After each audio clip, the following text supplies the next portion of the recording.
through awareness and social reconstruction becomes expedient. They never told you how you offended them? I'm not on trial, so I can't go before Join the radio man, Edmond Obilo, on State Affairs for local and international politics, security, extensive economic analysis, interviews, and world power play. Nigerians must choose the path they want to follow. Follow the same looters and sponsors of violence who control the political structures or encourage the formation of a new leadership team. Be a global citizen and join the radio revolution on State Affairs. State Affairs with Edmond Obilo.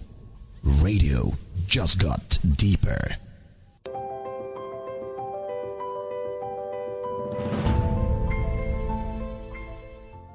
Welcome to my word.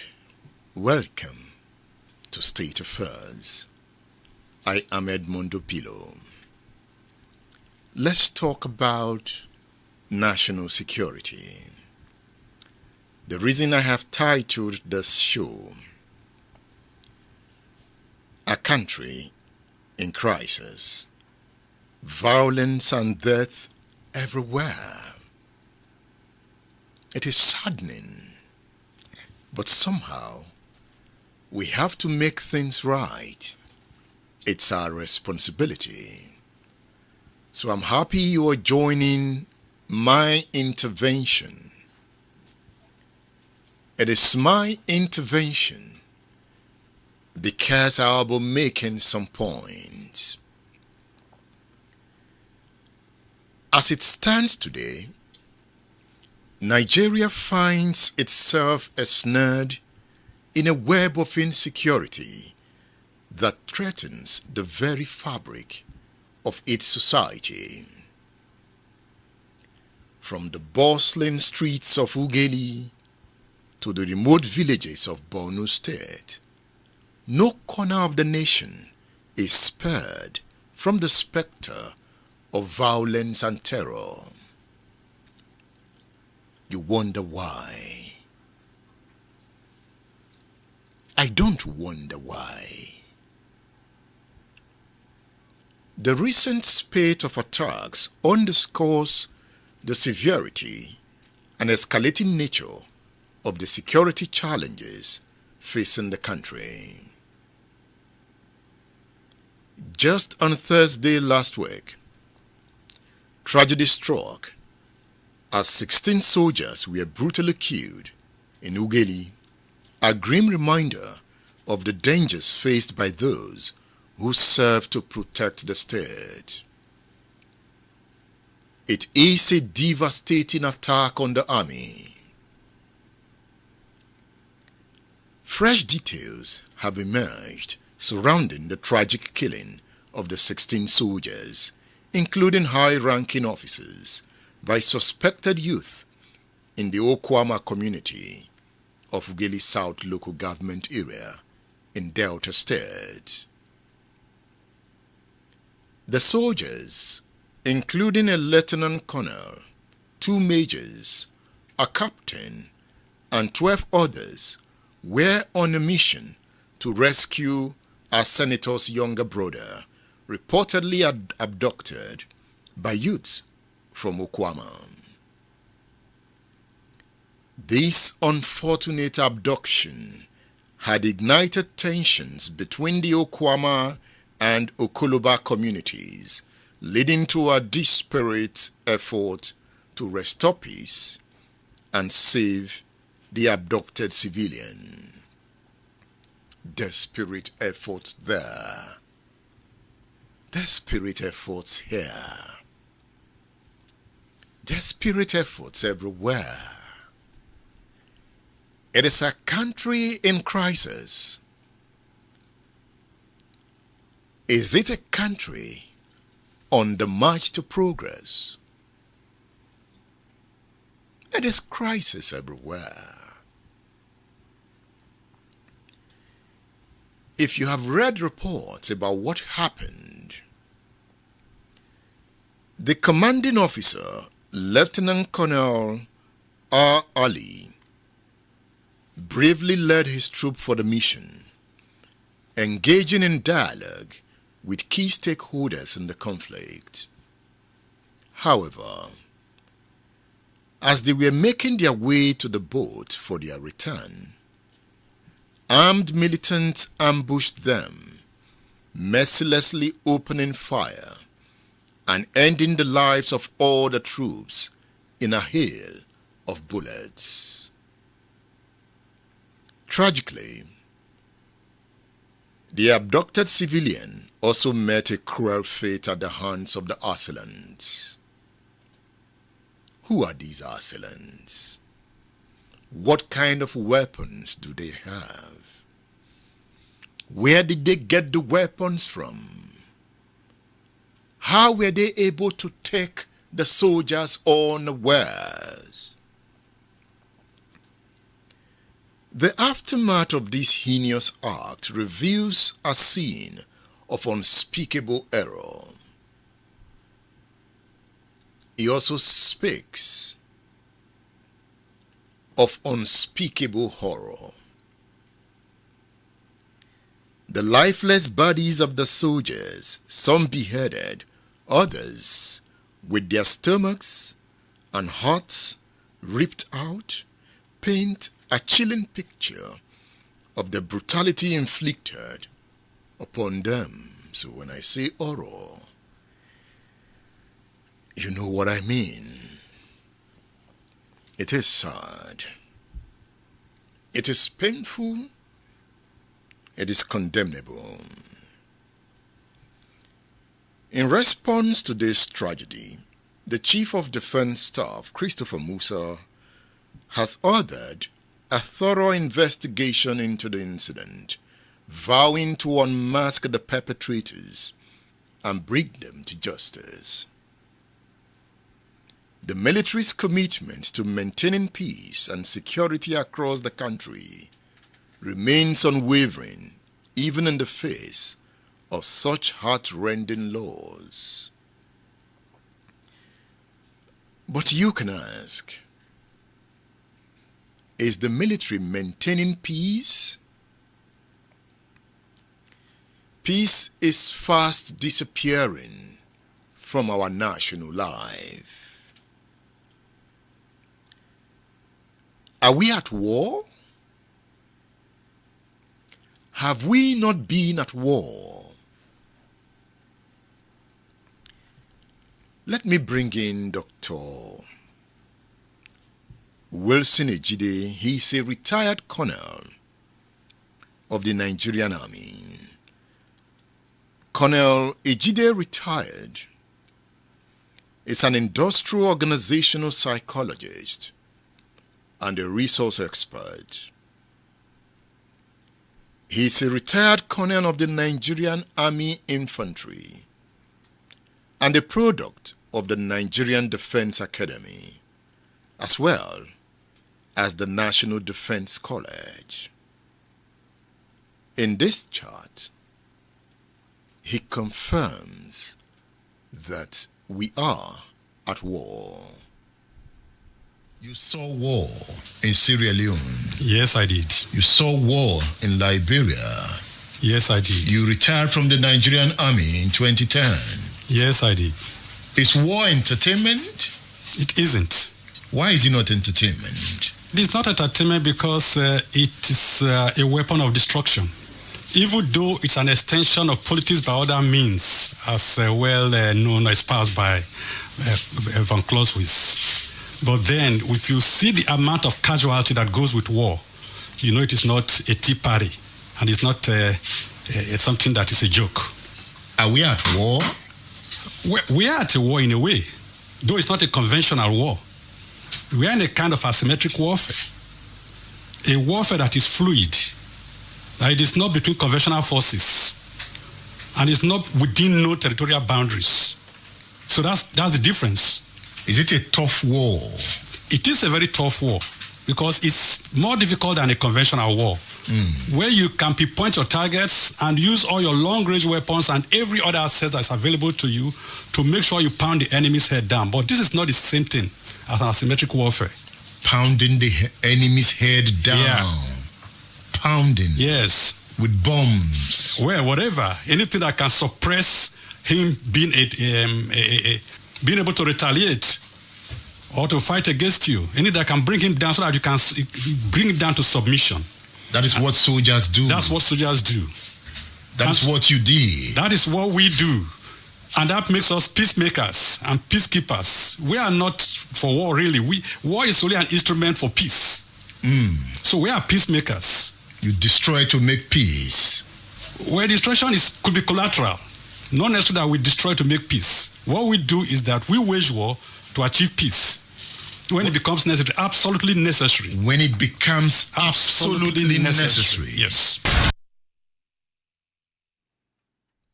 Yes. When it becomes absolutely necessary, you make war. Are we at war? Are we at war? Yes. Did he say we are at war? What do you think? You can leave your comments. Engage this broadcast. I can see you on X. Engage the broadcast. I want to know what you think about a country in crisis, violence and death everywhere. Olarenwaju Okolawo says first to comment. Yes, you are the first to comment. Olarenwaju Okolawo. Israel, thank you for joining the broadcast. As you join, you can also retweet the broadcast so that we can alert every listener. It is State Affairs Live coming to you from State Affairs Studio.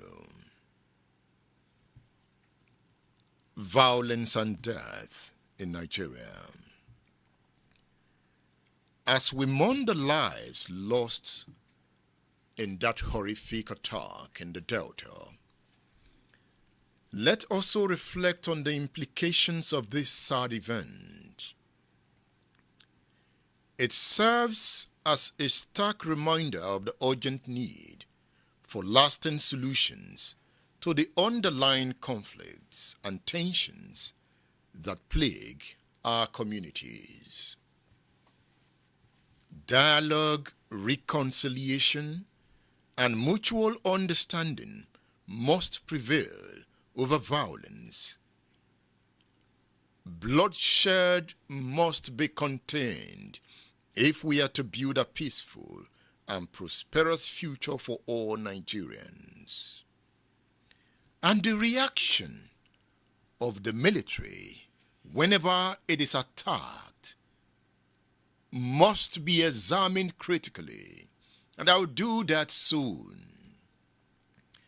Because the usual thing is that when the military is attacked in communities, they go back, reinforce, invade the communities, burn down houses, sometimes kill women and children. OD is a reminder. Zaki Biam is still fresh in my mind. I will look at that subject, but not on this edition of the program. We have resumed our regular broadcast every Monday, Wednesday, and Fridays.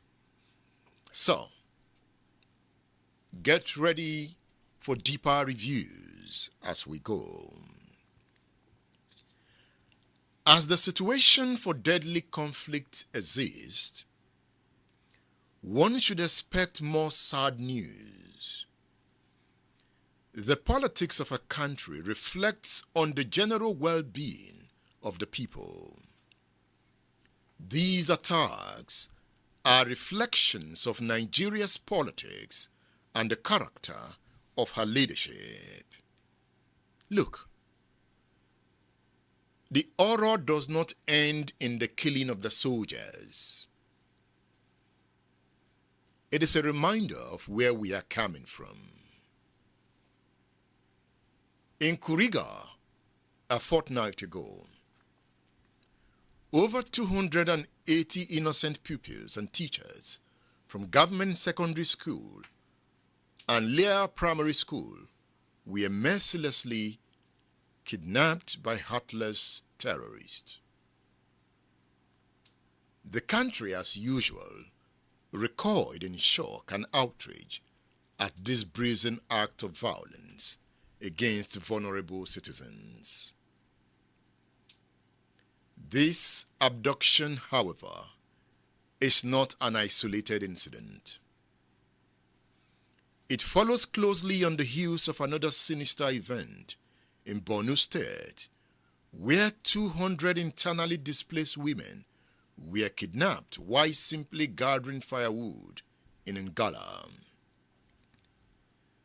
The kidnapping of these women, already displaced by conflict, serves as a stark reminder of the relentless cruelty inflicted upon innocent civilians in Nigeria.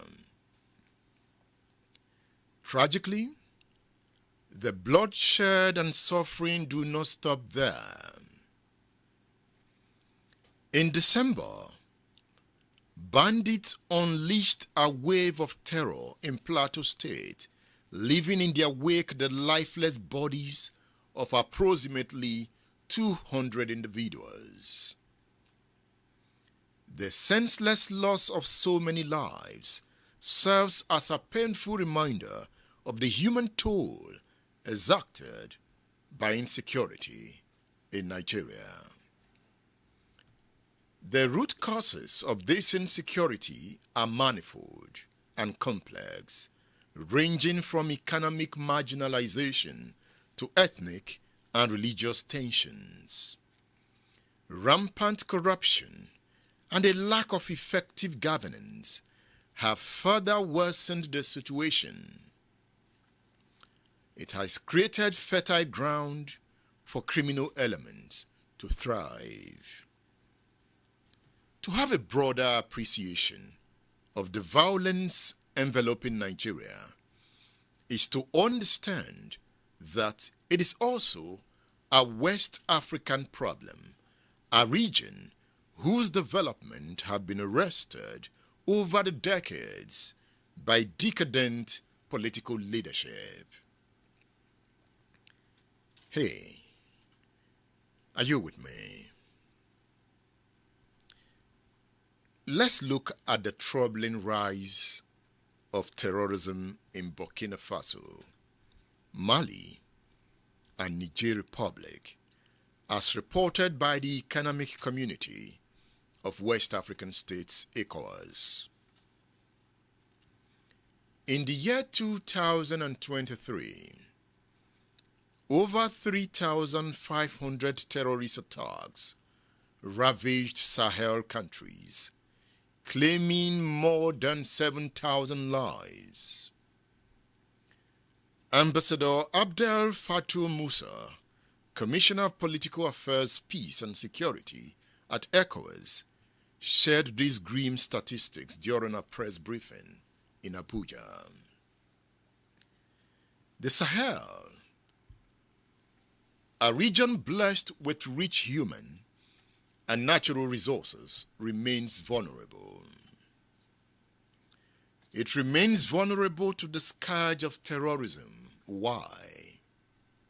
One of the reasons I've identified is poor leadership. Another reason is religion. Another is ethnicity. Poverty is another one. Burkina Faso, Mali, and Niger Republic bore the brunt of these attacks, with thousands facing food insecurity, displacement, and shuttered schools. Ambassador Musa emphasized the urgency of the situation, noting that Burkina Faso has taken over from Afghanistan as a focal point of concern. In response, ECOWAS is mobilizing efforts to establish a counter-terrorism force aiming to confront this menace head-on. ECOWAS makes the point that the road ahead is daunting, but the resolve of West African countries remains unshaken. Plans are underway to convene meetings of finance and defense ministers to devise strategies for financing the counter-terrorism force. Amidst these challenges, ECOWAS has faced internal struggles, grappling with military takeovers in Mali, Burkina Faso, and Niger Republic. These upheavals threaten the stability of the African Continental Free Trade Area, a vital initiative for intra-African trade. Countries of the Sahel are in hot soup. The soup is boiling. It is about Burkina Faso, Niger, Chad, Nigeria, Sudan, and Eritrea in the Red Sea. These are countries of the Sahel, a semi-arid region in the southern fringe of the Sahara Desert. The Sahel runs from northern Senegal on the Atlantic Ocean coast through Mauritania. Armed groups in this region include Al-Qaeda-linked Jamaat Nasr al-Islam, an ISIL-affiliated Islamic State in the Greater Sahara.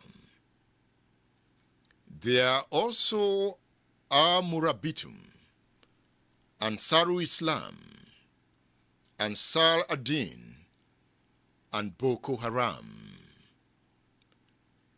There is the Islamic State in West Africa province, ISWAP. So when you listen to the governor of Borno State, you will hear ISWAP is responsible. ISWAP is more dangerous than Boko Haram. In this interview,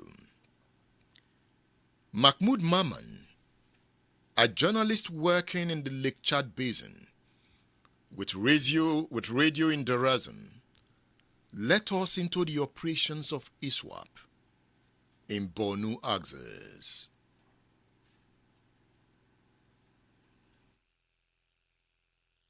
I also want to know, how did Shekau lose the battle to ISWAP? ISWAP and Boko Haram were all the same thing in Maiduguri before they left. After going to Zambiza, they spent, I think, 2 or 3 years together, doing everything together. But later, they realized that there is some changes in what they originally inherited from the co-founder of the ISWAP Boko Haram movement, which is Mohammed Yusuf. So some of the key members, including the Mohammed Yusuf's son, which is Al-Barnawi, and Maman who is the number 3 in command, even when Mohammed Yusuf was alive. So they realized that Shekau has not going at that direction. He has compromised some of the things. So that was how they now broke away from Shekau. I think in 2016, they broke away from Shekau and they pledged allegiance to Islamic State, ISIS. Then they were also the ones that were recognized. ISIS recognized them as their affiliate in West Africa, and that's why they are called Islamic State West Africa Province. The Islamic State was taken from the main IS. So they are very opportune. How did they took over Zambiza and how did they overpower Shekau? That will answer this question very well. And knowing this background is very important. Because of their alliance, the allegiance they pledged to IS, they were now opportune to have access to foreign trainings. They got foreign trainings in Syria and Baghdad in Iraq.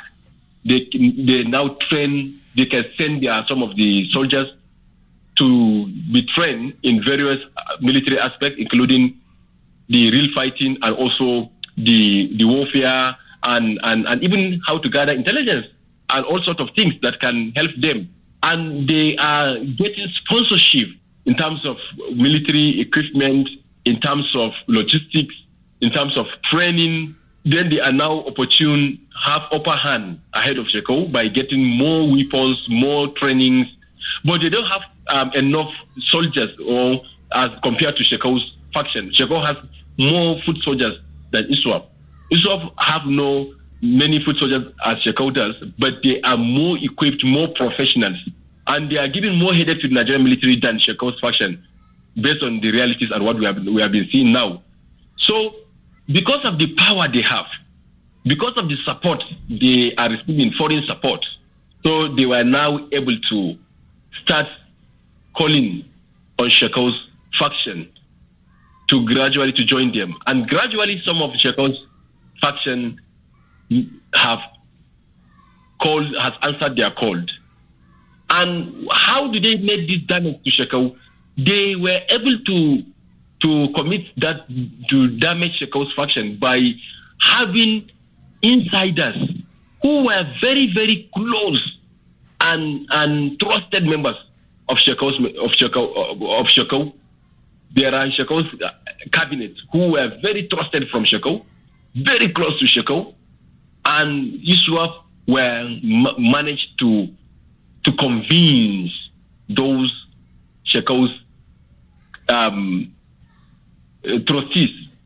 Then they are now supplying them with intelligence, and they are now giving them information about whereabouts of Shekau. And that was why when they invaded Sembisa Forest, they were, this is a testimony from one of them who I was able to speak to him. He said they came very equipped, and they fought for 4 days when they invaded the Sembisa Forest. They fought for 4 days, but finally Shekau has succumbed. He realized that he can no longer escape this death. So he just surrendered. State Affairs with Edmond Obilo is live. Yes, that is Mahmoud Maman. He's a journalist working in the Lake Chad Basin with Radio Ndarazan. He has studied the situation and he has given us an analysis.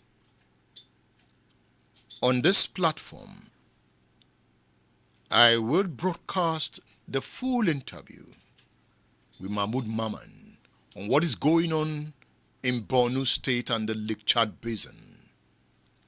It's a revealing interview. Don't miss it. I can see questions coming. Okoro Donchuku Izundu is asking, who is in charge of Nigeria?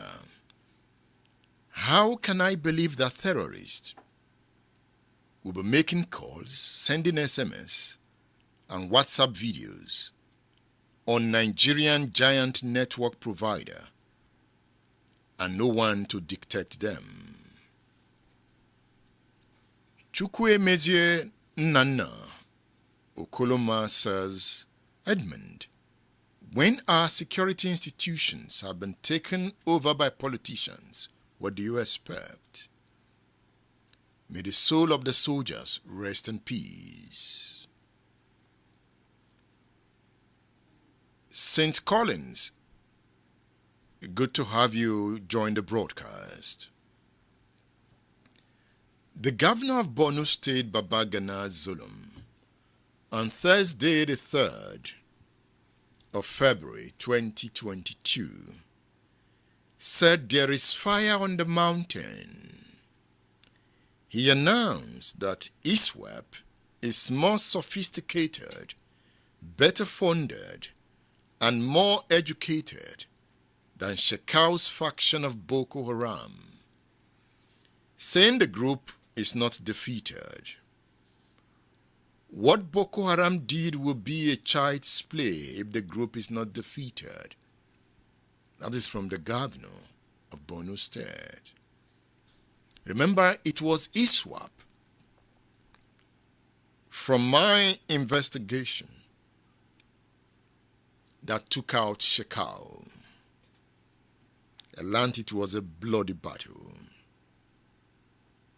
Could it be the Nigerian army that took him out?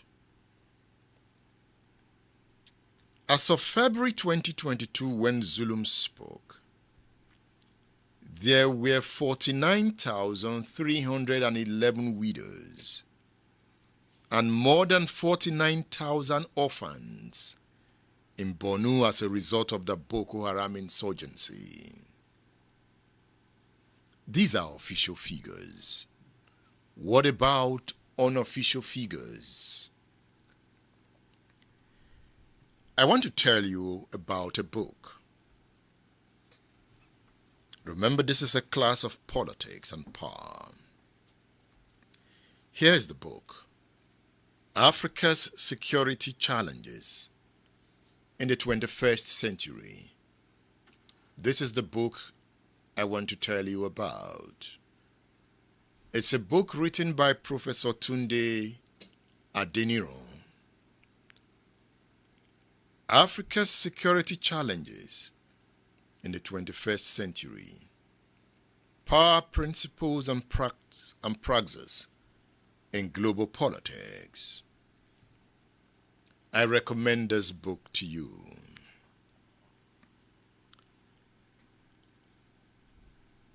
The author of this book makes it clear that African states appear to be under the spell of insecurity and underdevelopment due to the scourge of conflict compounded by increasing political disorder, economic downturn, and dysfunctional socio-cultural and political structures in the face of global transformation and compelling demands to meet the challenges of change.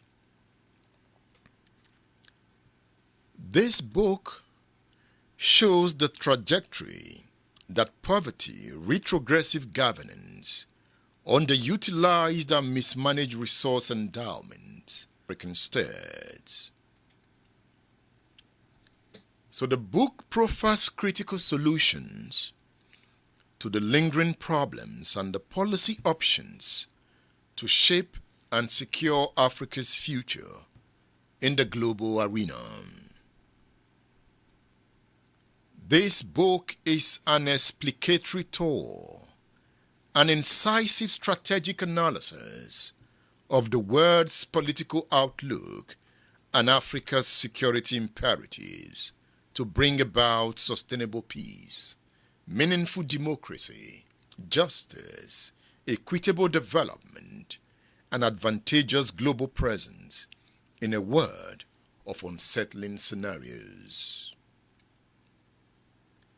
The book is a comprehensive overview of the factors that matter in the 21st century regarding governance, conflicts, peace, and development in Africa, and the region's role in world politics. I tell you that this book is a mandatory read for anyone concerned about the future of Africa in a rapidly changing world. So I bring you this book, Africa's Security Challenges in the 21st Century, written by Professor Tunde Adeniran. Adeniran is a former Minister of Education. He earned a doctorate degree in political science, specializing in international relations and strategic studies from Columbia University in the city of New York, United States. Professor Adeniran taught in the Department of Political Science, University of Ibadan. He also taught at some American universities and worked at the Columbia Bureau of Applied Social Research. Professor Adeniran was one-time Nigeria's ambassador to Germany. Read this book and feel good. It is a comprehensive work on Africa's security challenges. Let me speak with the Professor of International Relations. Why did he write the book? And we will also examine the crisis in the Sahel, the insecurity crisis in the Sahel. Professor Tunde Adeniran on State Affairs. You have written another classic for us. Thank you very much. What pushed you to dedicate your time to writing this book? I felt I owed it a duty to humanity and the world of scholarship to commit to writing some of the ideas contained in that book. Security is perhaps the most important issue confronting humanity today. Most things are tied to security. And when we get security right, we will get other things right. I usually, and I still believe very strongly, that we talk about education as the key to development, education as the key to better life and so forth. But without security, you cannot even have education. So security, when taken from the micro level to the macro level, we discover that it defines human existence altogether. And in the case of the African continent, we see that everything revolves around security. We have not been able to develop to the level that we ought to because of insecurity. And where we have been able to make some progress, some little progress here and there, is because we have security in those areas. And security generally, you've mentioned the Sahel. Sahel is a message, is a signal, is something that tells us what will likely happen to Africa. In other words, that we might be consumed if care is not taken, because the Sahel has been plunged into insecurity, and the Sahel is plunging the areas of Africa into insecurity, greater insecurity than ever before, that could be imagined by visionaries. When we look at this, we begin to ask ourselves, what brought us to this level? It's simple. Policies of our government, policies of our leaders. People talk about leadership deficit here and there and so forth. The inability to be able to identify security and give it priority in policies. In this book, yes, you made reference to Africa's colonial past as also a problem, is it not? It is part of the problem, but not the whole. That's not the whole story. It is part of it. And the question we should be asking ourselves is, for how long should we continue to blame colonialism? Colonialism was a factor. It remains part of what is haunting us, quite all right. But then we need to factor that into the policies that we put in place. In other words, to appreciate the fact that, well, we were once colonized and the impact are still with us. But the policies that we dish out, policies are the independent variables. The independent variables, the dependent variables are the outcome, the political consequences, the social consequences, the cultural consequences, the economic consequences of those policies. And that is what has led us to what we are now lamenting. People are saying, oh, there's poverty, there's no food, and so forth. Food insecurity, for instance, which is part of the overall general insecurity. The Sahel. What is driving the Sahel? What has led the Sahel to where we have now? A number of factors tied to lack of security in terms of food, lack of security in terms of livelihood, lack of security in terms of even what will ensure that there is food production, what will ensure that there is harmony, understanding among the people. You can go back to the colonial background that you mentioned earlier on. In other words, that colonialism has gone so far to dividing us, to promoting those factors that divide us rather than encouraging those things that unite us. The diversities, why is it that we have not been able to manage the diversities? The diversities that really ought to be part of the sources of our strength. In other words, to be able to complement one another in different areas.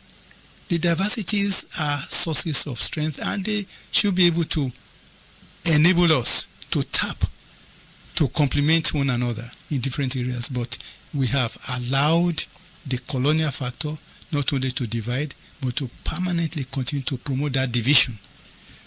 We have in the Sahel, for example, the different ethnic groups, nationalities, state nations, even before nation states were about to be created out of those by the nationalists. But then, the colonialists, the big powers that you also refer to, they are mindful of this. They know this. They have their own differences over there, but then they do whatever they can at any given time to make sure that they checkmate. They do not allow those factors and forces to overwhelm them. They control them. But in our case, we let them loose. State Affairs with Edmond Obilo is live.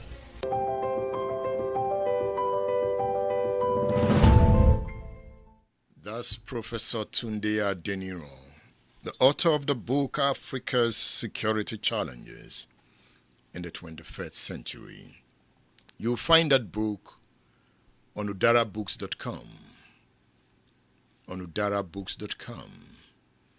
And you can also contact Udara Books on the WhatsApp numbers on the screen. You contact Udara Books on those numbers if you are interested in getting a copy of the book, Africa's Security Challenges in the 21st Century.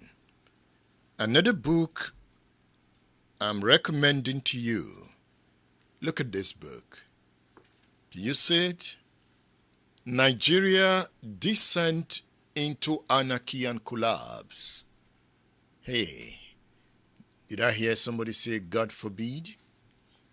You know, I was looking at this book early this morning because most of the predictions here are apt. This book was first published in 2014. That is 10 years ago.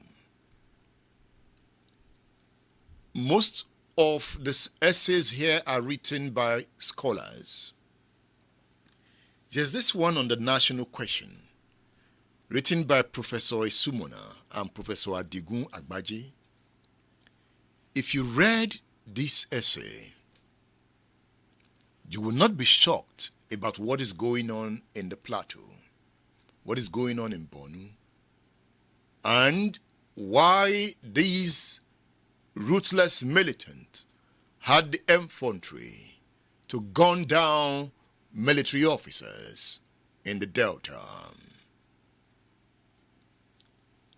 There is another essay here entitled Nigeria's Disamalgamation, a chronicle of the codes and conduct of its advocates. If you read this one entitled Federal Absurdities and the Nigerian State, you will see that political science scholars in Nigeria have done their job, but the political leadership don't study some of these research writings. There is one here done by Tunde Odulami, Ethnic Discontent and Political Insurrection. I wish the Tinubus were reading these scholarly works. You see, the scholars are predicting right. If you read the scholarly works in this book, you will not cry for Nigeria. you will wake up from your slumber and become an agent of redemption, an agent of change. Read this book, Nigeria Descent into Anarchy, edited by Professor John Ayuade and Professor Adeoye Akinsoya, including Professor Latunde J.B. Ojo. Classic work of political science, easy read, as if you're reading a newspaper. You'll get this book on udarabooks.com. You can also get them through Udara Book WhatsApp numbers pinned on the screen. So contact those WhatsApp numbers if you are interested in getting a copy. You should get a copy of this work. We are talking about a country in crisis. This book says Nigeria Descent into Anarchy and Collapse. As poor leadership is established in every sphere of our lives, it comes with terrorism as its complement. To think that only the political leadership is to blame for this is to live in self-denial. What I see is a collection of citizens in the church, mosque, political parties, labor unions, and civil society stabbing the heart of the Nigerian state. Doctors, teachers, journalists, and gangsters have joined the fray, saying if you can't beat them, you join them. That is not to say there are no men and women who have resolved to use their willpower to stop this descent into anarchy. They will succeed, but the state will reap what it has sown, and anyone can be a victim. We will reap what we have sown before the reviver comes. Let me talk to Colonel Vicente Jide, retired again. Human security. What is human security? You have soldiers everywhere in the country today. Yeah. Northeast, northwest, southeast, south. So it is necessary that soldiers are everywhere at the moment. It is necessary now because of the situation we have found ourselves. Maybe I should expatiate on that. Please tell me more. If we had taken human security seriously, the number of restive youths we are seeing today, the number of unemployed youths that are going into crimes today, we wouldn't be having them. And therefore, that will not be stretching the deployment of forces. What is human security? Human security has to do with in fact, the concept came especially after the demise of the Soviet Union. And then political thinkers and military strategists came to realize that so much had been expended on war at the expense of human security in terms of food security, health security, psychological well-being, and every other thing that can make a man function and feel comfortable in life. And that's the failure of the state. That's the failure of the state. The failure of leadership. I would call it the failure of the state. Because when we talk about leadership alone, I have always argued on this point. Sometimes we just put everything on the leadership, but I believe in the systems approach to organizations, system theory of organizations. And that system theory of organization look at the holistic picture, the entire challenge, both the leaders and the followers. So you can have, for instance, a good leader in a system where he's unable to operate because of bad followers. And he cannot be everywhere, he cannot be ubiquitous. So I want people to interrogate seriously the concept of the system theory of organizations. In that case, if he was a good leader, Yeah. he would change the system. He will try to change the system, but some people are not changeable. If he was a good leader, Yeah. he would take those people that are unchangeable out of the system. Yes, but you also know the politics involved in taking people who are not. It's going to be a democratic system we're talking about now. We're talking in terms of a democratic system. Yes. If you're talking about democracy, there are processes. And politics, like I tell my students, I say one of the things that make decisions to take very long or forever long is because of politics. Decisions that you can take rationally. When politics comes in, people become irrational. And so that creates problem. State Affairs with Edmond Obilo is live. That is Colonel Wilson Ejide, retired, talking about human security. For those calling on the military to do the needful, you forget that the capacity of the military to win against terrorists is a function of the character of the leadership that deploys it. A military taking command from a leadership compromised by nepotism, election rigging, corruption, tribalism, and ineptitude can do little to save itself. That is why they say, he that comes to equity must come with clean hands. Have you wondered why, despite the billions of dollars Nigeria has invested in armory to stem this tide of terror, the terrorists continue to gain ground? Have you wondered why? It is about the character of leadership. As Nigeria grapples with insecurity, it is imperative that we come together to confront these challenges head on. The safety and security of every Nigerian must be our top priority, regardless of tribe, religion, or political affiliation. Let me say that the government must take decisive action to address the underlying causes of insecurity, including poverty, unemployment, and social inequality. Security forces must be adequately equipped and trained to effectively combat criminal elements while respecting the human right of all citizens. Most importantly, moral leadership is key.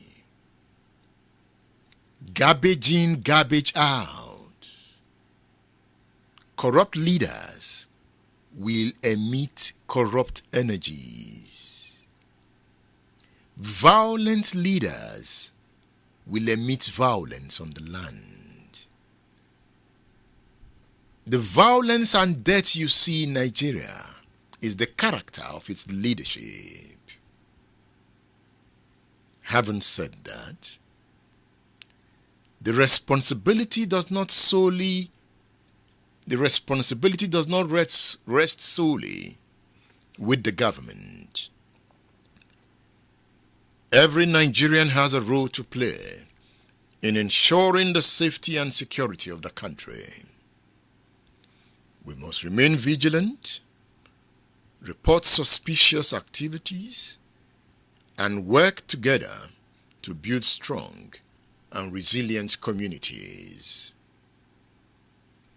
Only through unity, resilience, and unwavering determination can we build a brighter future for Nigeria and all its people.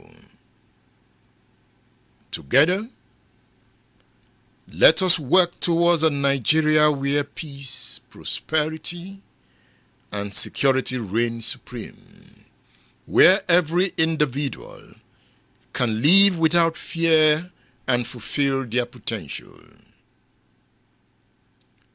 The road ahead may be long, but with courage and determination, we will prevail. I am Edmond Obilo. Thank you for watching.